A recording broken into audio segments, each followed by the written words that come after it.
Chers amis, le 31 juillet a été consacré la journée de la femme africaine à l'occasion du premier congrès de l'Organisation panafricaine de femmes, PAO en anglais, qui s'est déroulé le 31 juillet 1974. Or, la date historique de 1962 souvent retenue est celle du 31 juillet 1962.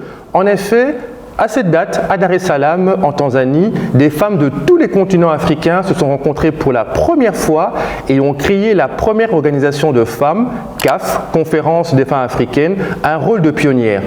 Ainsi, il était important à mes yeux, pour cette troisième édition de mes interviews sur la journée internationale de la femme africaine, d'avoir le point de vue de celle qui est doctorante en économie de la migration et principalement sur l'entrepreneuriat des femmes migrantes, Madame Honorine Kouété. Bonjour Honorine. Bonjour, merci de m'accueillir. Avec plaisir. Quel est votre point de vue par rapport à la journée internationale du 31 juillet de la femme africaine ? Lorsqu'on parle de la journée internationale de la femme africaine, on peut se demander pourquoi une journée de plus pour les femmes, en sachant qu'il y a déjà une journée internationale de la femme qui a lieu tous les 8 mars. Et alors pourquoi une journée spécifique dédiée aux femmes? Il faut savoir qu'à l'heure d'aujourd'hui où notre génération fait face à un éventail beaucoup plus large de défis, d'objectifs, on a des réalités notamment en termes d'objectifs de développement durable à l'horizon 2035 sur l'égalité des genres, l'autonomie des classes sociales, etc. Mais les femmes africaines font l'objet de différences et d'une inégalité en matière de plusieurs thématiques. Et donc ici, pour moi, la journée internationale de la femme africaine, c'est vraiment l'occasion de faire le bilan, de faire un petit peu un état des lieux de comment est-ce qu'en matière de droits, en matière de devoirs, en matière d'accès à leurs biens, à leur autonomie, à leur indépendance, où est-ce qu'on en est et de trouver des solutions sur mesure. Super, vous me donnez la perche. Quel bilan justement tirez-vous de la situation des femmes africaines ici en Belgique ?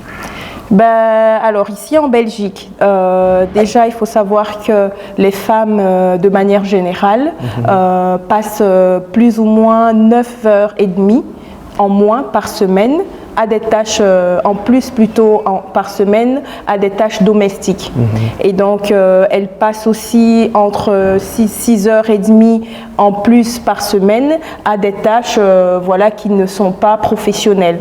Et donc, ceci a un impact sur leur choix de carrière, sur leur vie professionnelle et sur leur indépendance, sur leurs droits de manière générale.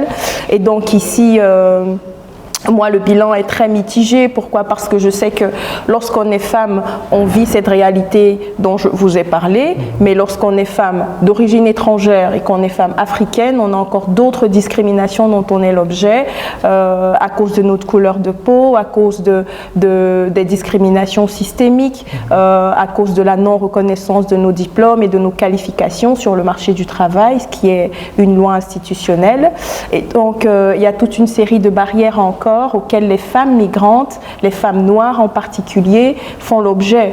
Et donc ici, je profite d'ailleurs de cette tribune pour féliciter et encourager les femmes d'origine africaine, parce qu'on sait quel a été leur rôle de pionnière, et tu l'as dit dans ton propos introductif, quelle a été leur place, leur valorisation dans les communautés. Et donc je pense qu'ici, je voulais encourager les femmes, qu'elles soient des mamans en solo ou pas, et qui se distinguent dans plusieurs domaines sur le plan économique, des femmes entrepreneurs, des femmes dans le monde du sport, dans le monde de la culture, etc., dans l'art, la musique, sans se compromettre. Mais comme je disais, je trouve que le bilan est très mitigé. Donc on a effectivement des visages féminins très inspirants qui se distinguent, mais il y a encore énormément à faire en matière d'accès, que ce soit sur le plan social, sur le plan économique, sur le plan de la santé mentale et physique, avec des réponses adéquates qui justifient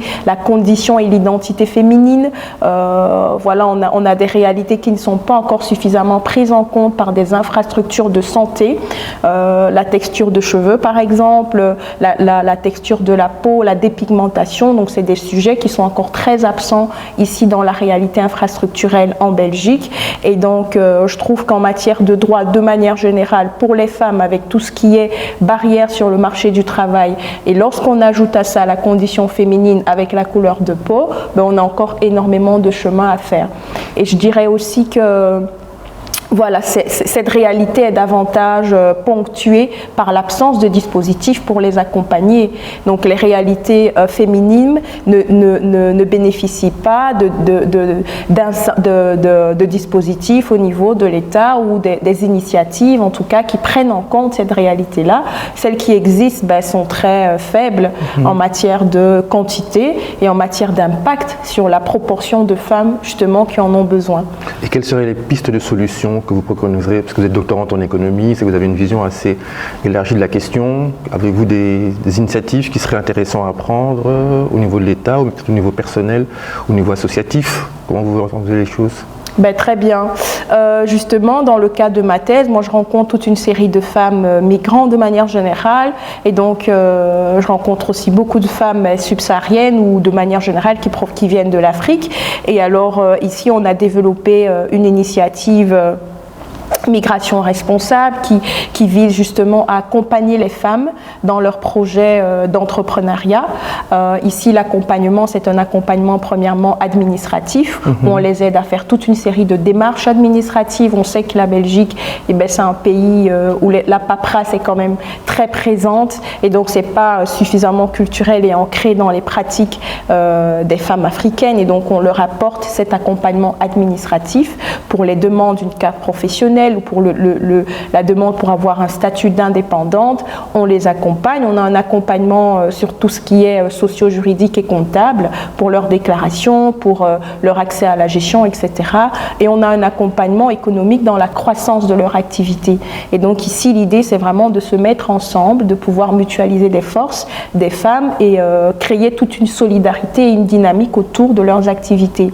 Parce qu'il faut savoir qu'ici, une activité commerciale, elle a besoin de soutien, pas seulement de la communauté, mais pour s'élargir et pour s'agrandir. Et donc on apporte justement cet accompagnement-là sur le plan socio-économique, en faisant des publicités, en faisant des ateliers. On a aussi un aspect de networking pour leur offrir un cadre de travail professionnel où elles peuvent justement développer leur activité. Et ici, ça a tellement eu du succès auprès des femmes qu'on a voulu créer une coopérative. Donc on a déjà tout un nombre important de femmes entrepreneurs, justement, et c'est pour ça que je tenais à les féliciter, parce qu'elles sont dans des domaines très variés, des domaines très divers, des domaines très très rares. On a des femmes qui sont dans l'ingénierie, qui sont dans l'aviation, on a des femmes qui sont dans l'informatique, qui sont aussi dans des métiers qui étaient dédiés aux hommes.